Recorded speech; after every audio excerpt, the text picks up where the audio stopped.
Mackenzie. I'm one of the trustees. Welcome to the Unitarian Universalist Meeting House in Springfield. For over 200 years, we have been preaching love and the free and responsible search for truth and meaning.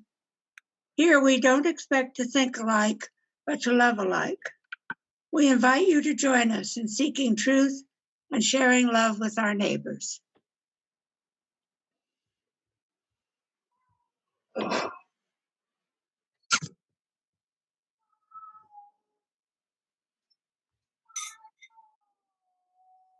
Good morning. Welcome to our worship service. Hear these words for, actually, I guess we do the gong first, don't we? I'm a little disoriented because we're running around here. So we are both indoors and outdoors. And Joanne is in the sanctuary, and Joanne will sound the gong for us in the sanctuary. And Joanne will light the chalice for us, also in the sanctuary, to these words by Thomas Merton. Thomas Merton, a great Catholic mystic who died in 1960 or early 60s. Brilliant man. One of the people who really harmonized East and West, who brought, when there were conflicts, brought people together. Really, truly brilliant man. He was a monk. He was a Trappist monk. Yes. So Merton says this to start us off with our service. In the end, it's the reality of personal relationships that saves everything. In the end, it is the reality of personal relationships that saves everything. And we need some saving right now. So let those words of Merton enter deeply into our hearts and our minds and our bodies and wash over us. In the end, it is the reality of personal relationships that saves everything.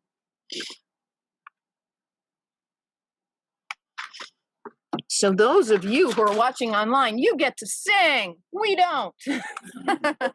So sing for us, if you would. Our hymn and the words are hopefully in the chat box, which I don't have open right now. We're going to sing "We'll Build a Land." The music is by Carol McDade, but the words for it are from actually the computer's on the Bible. This computer is being lifted by the Bible. So right underneath is our big, beautiful church Bible. And so the words from this hymn are from the prophets. Hosea and Amos, I think, are the ones that are highlighted in this hymn. We'll build a land. That's the point, to create harmony through this. So here we go with our hymn, and those of us here on the lawn, we get to listen as you all sing. Go for it, Julie. We'll build a land where we bind up the broken. We'll build a land where the captives are free, where the oil of gladness to souls harmony. Oh, we'll build a promised land that can be. Come build a land where sisters and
sisters and brothers, anointed by God, they then create peace, where justice shall rule down like waters, and peace like an ever-flowing stream. Come build a land where the mantles of praises resound from spirits once faint and once weak, where the spokes of righteousness stand her people. Oh, come build the land my people will see. Come build a land where sisters and brothers, anointed by God, they then create peace, where justice shall roll down like waters, and peace like an ever-flowing stream.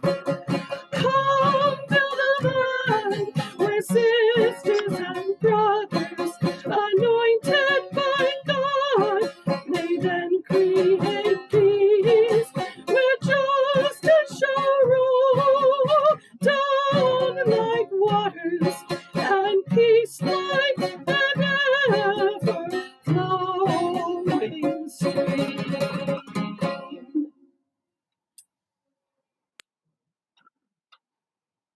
Thank you, Julaine, and I'm really happy for you that you feel comfortable singing that song today. And I am so happy to be here, to be together again in person. It's been about 8 months. Woo! And here we are in November on a gorgeous day outside and in online all together. Yay, this is truly wonderful. And we got some work to do, folks. I wrote this sermon or composed this sermon before the results of the election were known. And regardless of the outcome, we have work to do. I'm going to take off my jacket, get down to the work here. Wow. And I have a story to tell you that hopefully will give us some inspiration as we think about the work that we need. This story it's about 25 years ago. Nelson Mandela, when he was just elected as the president of South Africa, after that horrible experience of apartheid, of the oppression of the Black South Africans, dominated by the Afrikaners, the Afrikaans, the mostly Dutch and English descendants of the white South Africans. Horrible, contentious situation. And Mandela had spent 26 years in prison. And so he got out. And amazingly, he was elected president. After 26 years, he could have been really angry and vengeful. But he chose a different path. What his vision was, a rainbow country where all the people, all the factions, all the colors complemented each other and created beauty. That was his vision. And he found a remarkable tool to actualize his vision. Amazingly enough, at that time, 1994 or so, rugby came to the rescue. And here's how. So South Africa, rugby was a sport of the white South Africans, the Afrikaners. There were almost no Black rugby players. And Mandela knew this. And he was even on record in the past of putting down the team. They're called the Springboks, the rugby, the South African white rugby team, the Springboks. And in the past, Mandela had criticized them. The elitist thing going on. But with the steps toward getting rid of apartheid, suddenly the rugby team of South Africa could play on the international league. They were not allowed. The rugby international team would not let them participate because of their discrimination. So there we are in this historic moment in the early 90s, and the Springboks were in the semifinals. Big deal. And Mandela knew that all of the white South Africans loved the Springboks and wanted them to be successful. And Mandela knew that he and the other black South Africans were like, rugby? Really? They didn't even know the rules. They didn't know the players' names. They didn't know anything about it. But he recognized that the white South Africans were afraid that in the new Africa, the new South Africa, they would have no place. And Mandela was afraid that the white South Africans would leave in this vision of a rainbow of harmony among the different factions of the country would not be realized. So what did Mandela do? He saw this as an opportunity to create harmony. And he got behind the Springboks. And he reached out and he made friends with the team captain, Francois, what is his name? Francois Pienaar, a young man, captain of the Springboks team. Mandela met with him and talked with him and said, how wonderful that the Springboks is in the semifinals. And he said, go for it. You can do it.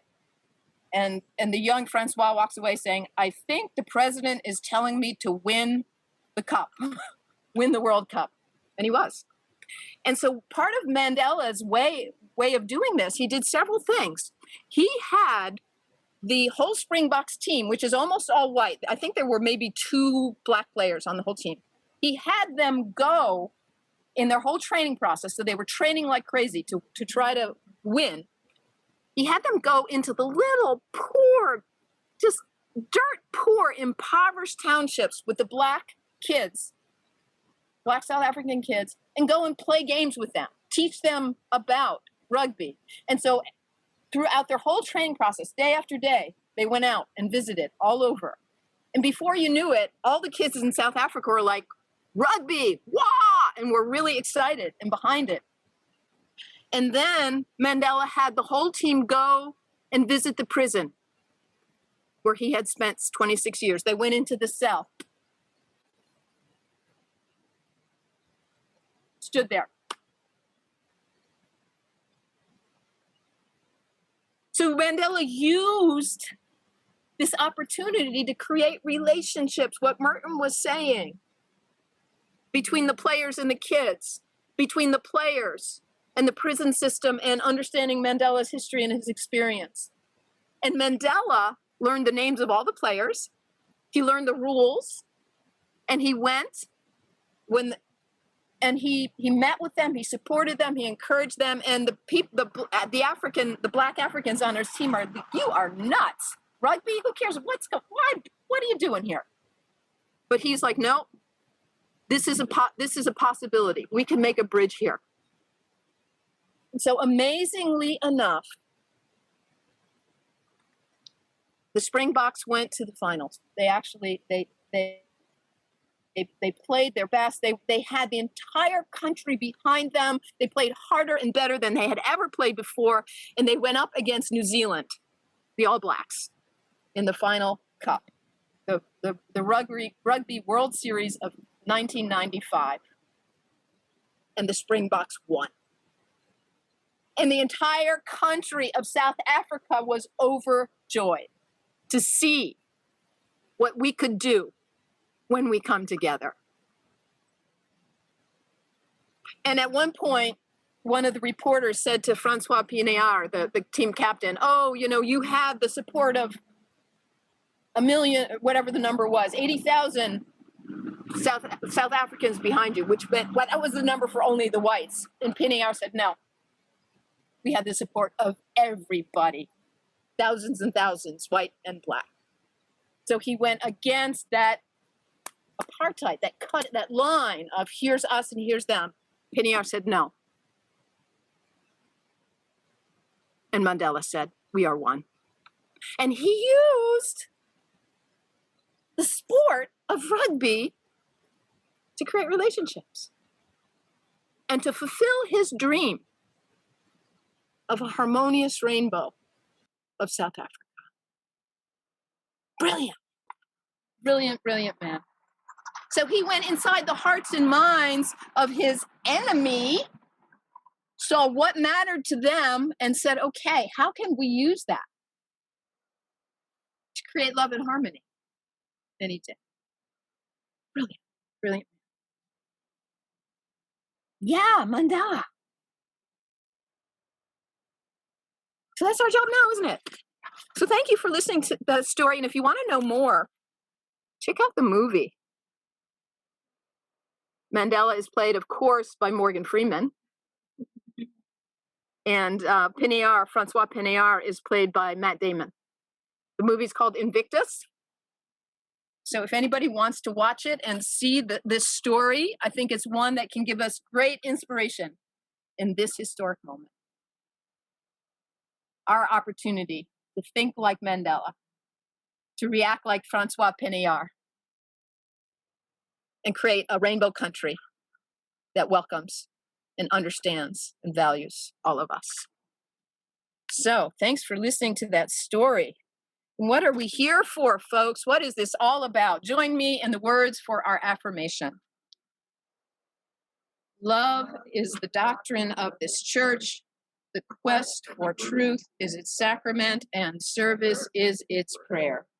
To dwell together in peace, to seek the needs of all beings, till the end that all souls shall grow into harmony with the divine. Thus do we covenant with each other and with the source of our being. So when I was a little kid, I remember playing war once with two of my brothers, and my older brother, Kevin, said, "Will you be on my side?" And I said, "Okay, whatever." And then my little brother Stephen was evidently on the other side, and he's little, and then my little brother Stephen says, "Will you be on my side?" And I'm like, "Okay." And then I was a traitor, right? So I couldn't decide sides. I could not take sides between my two brothers. Couldn't do it. And so whose side was I on? Kevin's or Stephen's?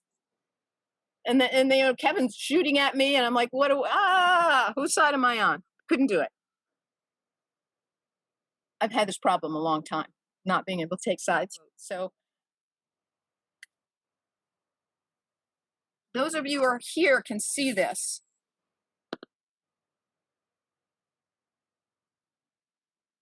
So there's a circle with us in the middle, and there's the other on the outside. Who's the other to you?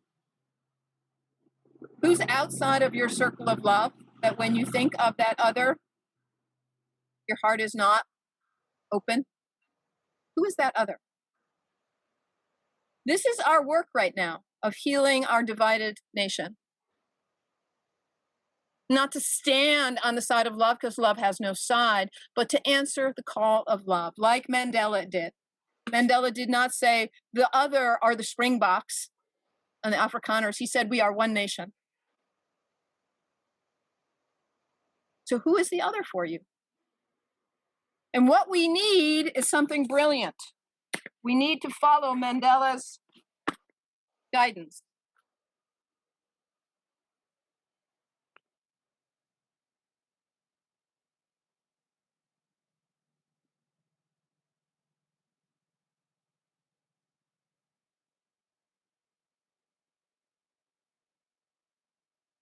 We need to draw a bigger circle.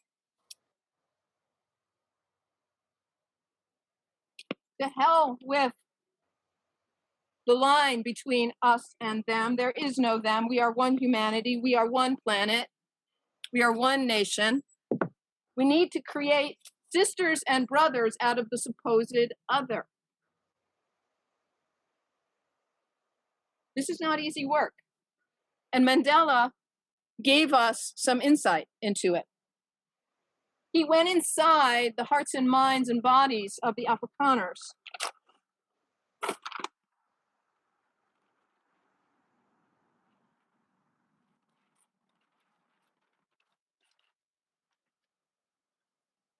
And now I'm going to turn to Jesus.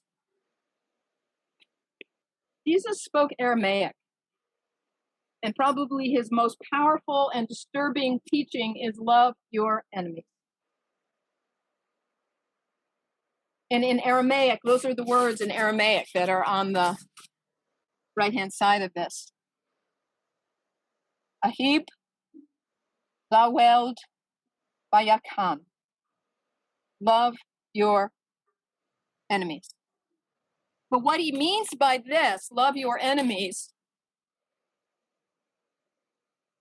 in Aramaic, the word love here is a different word in other quotes from Jesus and other sayings in the Bible. He uses other words for love, but this is an unusual one he uses. And what it means, it's a mystical kind of love where you get inside of the feeling of the other person and find harmony there. So it's not an emotive love. It's like a quiet, silent, not an extroverted love. It's like a quiet, inside yourself, silent love. And the enemy there, that word in Aramaic for enemy, that means a person who's out of sync. A person who's kind of maybe even out of sync, out of harmony. What's the other words he uses for it? I'm blanking on the other words.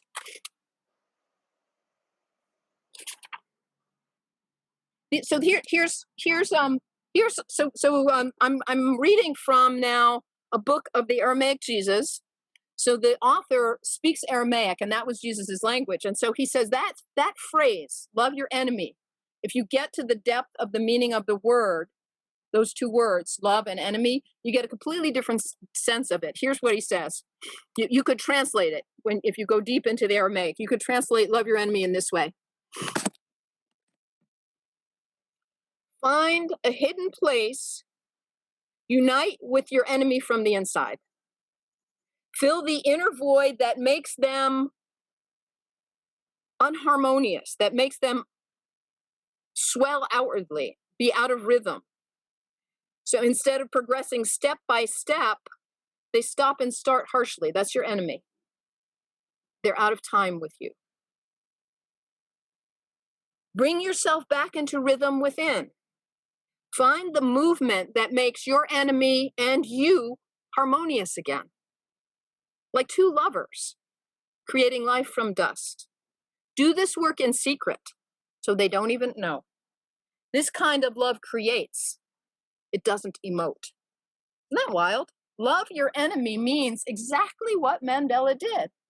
Go inside yourself and find that place of harmony inside yourself. And go inside your enemy, your so-called, the person who's out of sync with you, who sees life so different than you. Go inside and see what's going on there. What matters to them? What's important to them? Is it rugby? What is it? Your so-called enemy. And find a place to work quietly to build that kind of relationship that Merton was talking about. Even if they are drawing a circle that puts you out, don't go for it. Create a bigger circle that says, from the inside of me, how can I connect with the inside of you?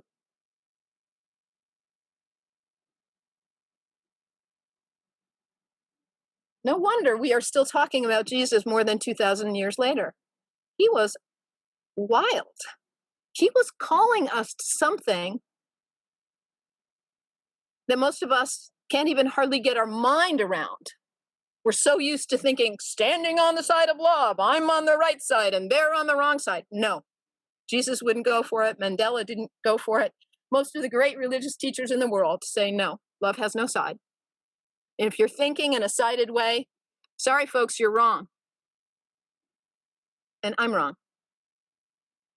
I'm wrong. And let me tell you, I'll share with you, and I want you to share who's on the outside for you. So another way of saying what love your enemy means, it means Harmonize the disharmony. Can y'all see that? Harmonize the disharmony.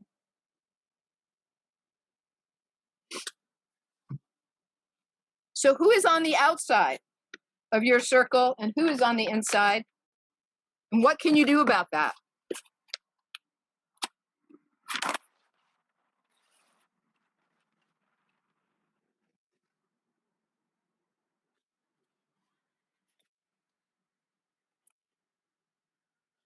Who's on the outside?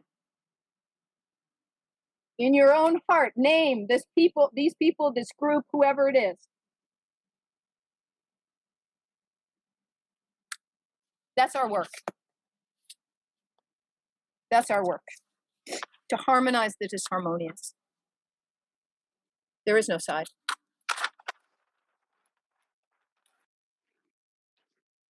So I'll give you an example from my own life.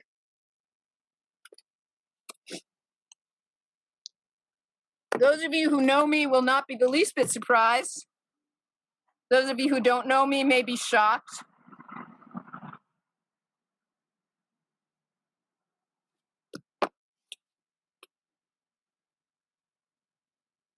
The UUA is the Unitarian Universalist Association.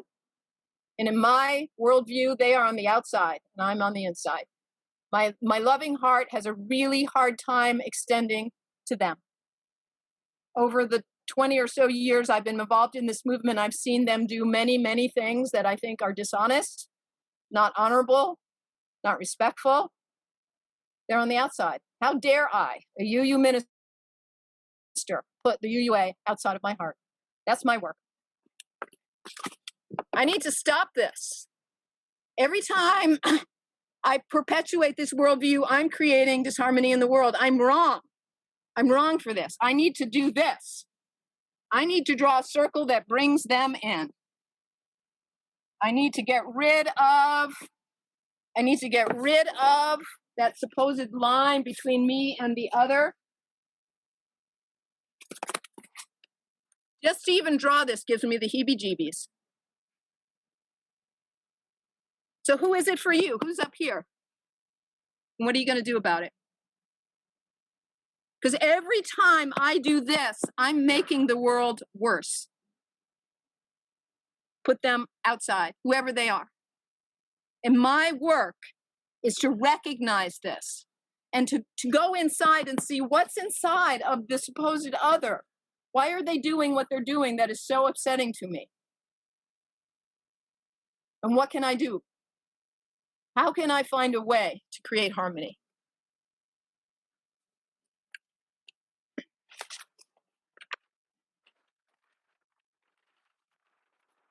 How can you?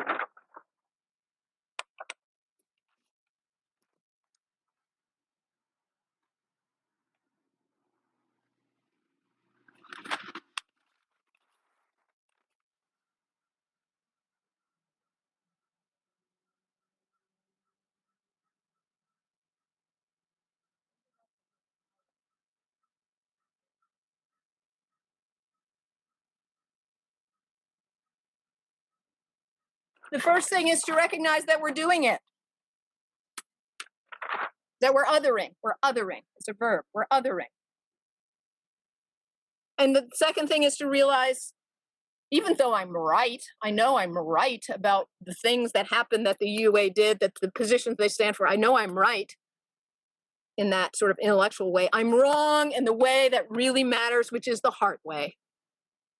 I create disharmony in the world every time I invoke that. So I have a really strong challenge to myself and to you. Never again say anything negative about whoever that other is. If in the election, you took one side in the election and somebody else took another side, never again say anything negative about the party or the candidate that you disfavored. Because every time you do that, you are making the world worse. Every time I speak negatively about the UUA, I'm making the world worse. I need to stop it. We all need to stop it. But more importantly, we need to do what's healing. Do what Mandela did. Find Go inside yourself. You can't create harmony out of disharmony if you're not harmonious yourself. Not possible. So how do you become harmonious? It's what we have been talking about for the 7 years I've been with you. Spiritual practices. Do something on a daily basis that brings you into your heart space. A place of quiet, a place of deeper connection. What is it for you? Is it meditation? Prayer? Walking in nature? Listening to music? Reading sacred scripture? Tai Chi? Music? Creating art? Looking at art? There's so many ways to open your heart and find and nurture that place of love and peace and harmony inside yourself. So many ways. Find your way and do it regularly. Do it every day so that you can bring your harmonious self into whatever interactions are happening.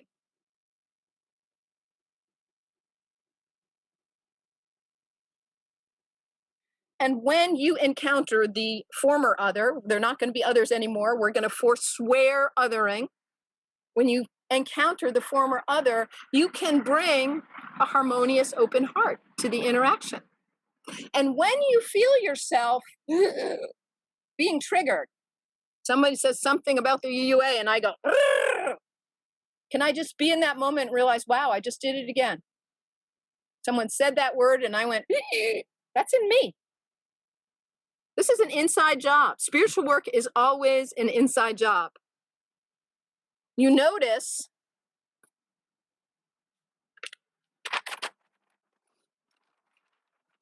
the other doesn't have to change. You change. You don't have to make the other think differently, behave differently. You do. I do. It's an inside job.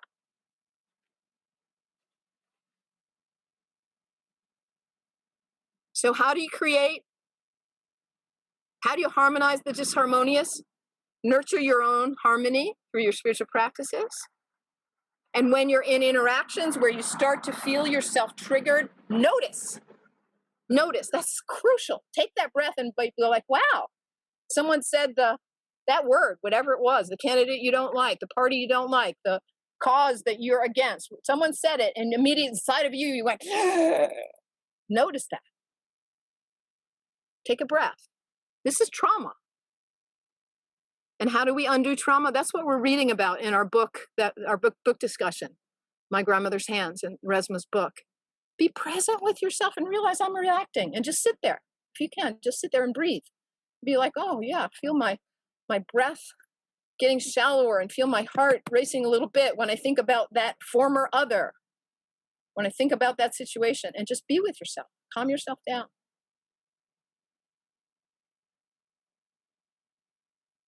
And how do you harmonize the disharmonious? Try to get inside of the other, like Mandela did, and see what matters to them. What's at stake here?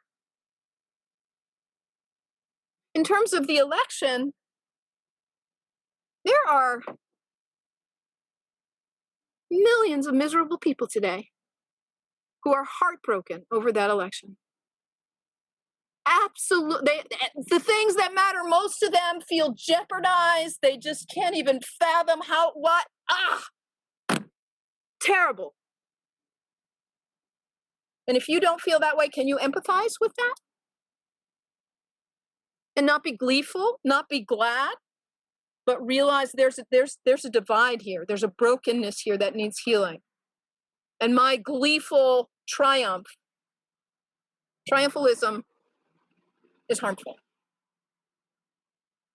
So can you get inside the other? And if you were pleased about the election yesterday, can you identify what is it that you cared about that you felt was boosted by that election? And realized our country is that divided that half of the people are jubilant and half of the people are in degraded pain If your candidate lost 4 years ago and you felt upset, bring that back for a moment. And imagine the former other is feeling that right now. I don't want that kind of pain on anybody. So there is a transcendent experience that is beyond othering. Othering is a small mind, it's an intellectual game. But there is a transcendent experience that is bigger than all of that, that is the heart knowledge that we are all one, no matter what you think, no matter who you voted for. We are one humanity on one earth, utterly interconnected. And as Thomas Merton said in that opening quote, it is relationship that will save us. So continuing the divide of the other and us, and aren't they terrible, and aren't we good, and what is wrong with them, it will not heal. Drawing the circle so big that we create sisters and brothers out of the others. I challenge each one of us to do that work this year. Take it on. I'm taking it on. And go inside the other and find out what's the disappointment, what's wrong. I need to go inside the UUA and figure out what's going on there. How can I empathize? How can I find some commonality to connect? It's hard. Those of you who know me and have heard me railing against the UUA for 20 years are like, yeah, right, Melanie, sure. I need to. I need to heal this part of myself that is othering. We all need to heal the part of ourselves that is othering.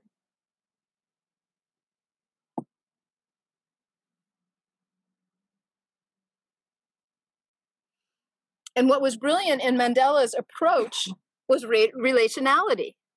He had the players go out and play with the kids in the ghettos, in the townships, to create relationships. And he learned about rugby. And he learned all the names of the players. He memorized them. So what about you? How can you reach out? Who's the other for you?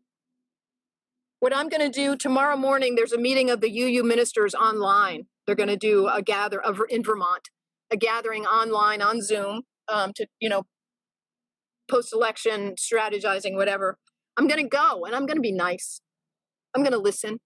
I'm going to be respectful. It's going to stretch me. I'm going to do that tomorrow. I wouldn't have, but I need to. What about you? What are you going to do that will be different? Learn about the so-called other.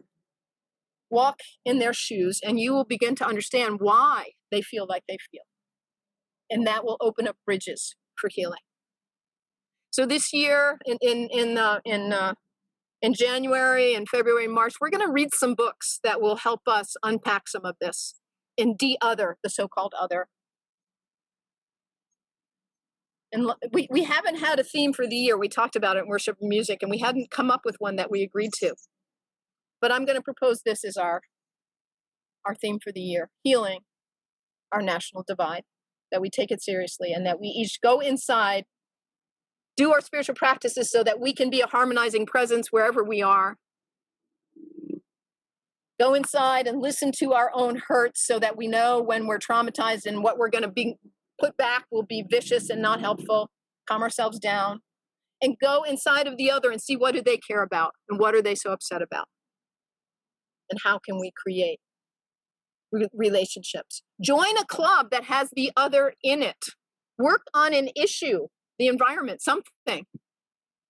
Mentoring kids. Work on in a group where you can encounter the supposed other. The relationships, that's what does it.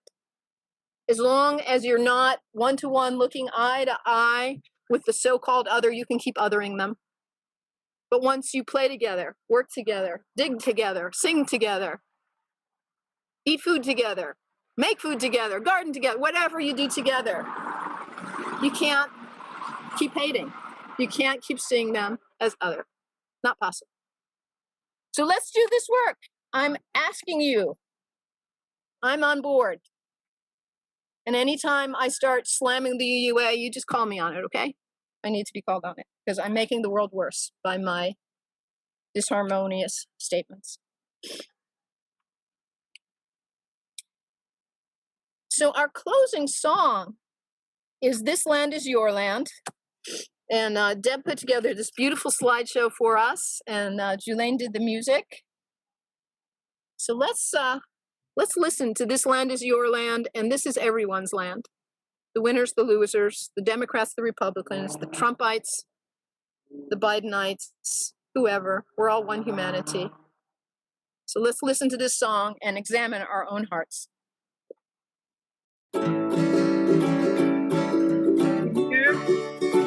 This land is your land, this land is my land. From California to the New York Island, from the redwood forest to the Gulf Stream waters. This land was made for you and me. As I went walking that river highway, I saw a mountain that endless skyway. I saw you looking that golden valley. This land was made for you and me. This land is your land. This land is my land. From California to New York Island, from the redwood forest to the Gulf Stream waters. This land was made for you and me. I've come and rambled and followed my footsteps on the sparkling sands where diamond dazzles and all around me. His voice came sounding.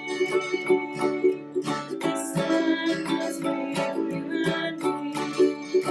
This land is your land. This land is my land. From California to the New York Island, from the redwood forest to the Gulf Stream waters. This land was made for you and me. I follow your lonely hills and I follow your clear winds, your immortal canyons and sunny bright waters. As the fog was lifting, a voice came calling. This land was made for you and me.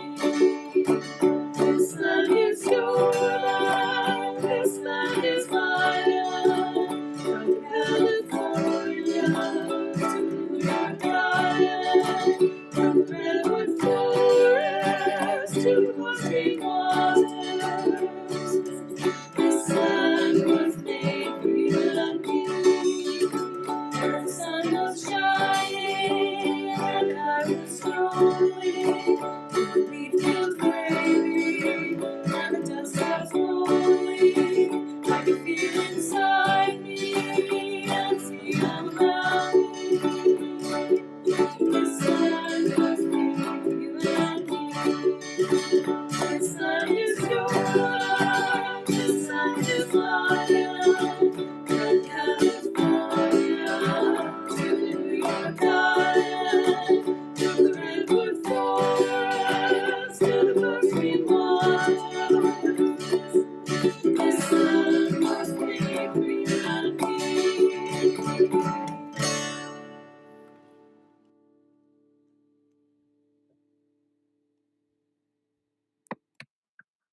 Thank you, Julaine and Deb, for putting that together. So cool. Yeah. This is our land. This is it. It belongs to all of us. This is all of our homes. So Joanne has gone back inside again. She's gonna ring the gong for us. There you are. I can see you. Go, yeah, go and extinguish the chalice.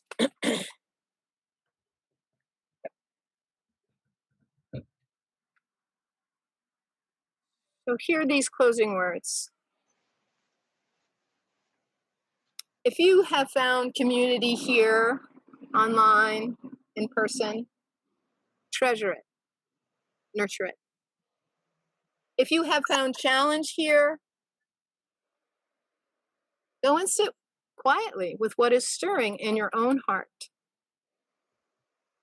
And if you have found hope here, bring it out into our bruised and beautiful world that needs you, a person dedicating to healing our divided nation, a person dedicating to harmonizing the disharmonious.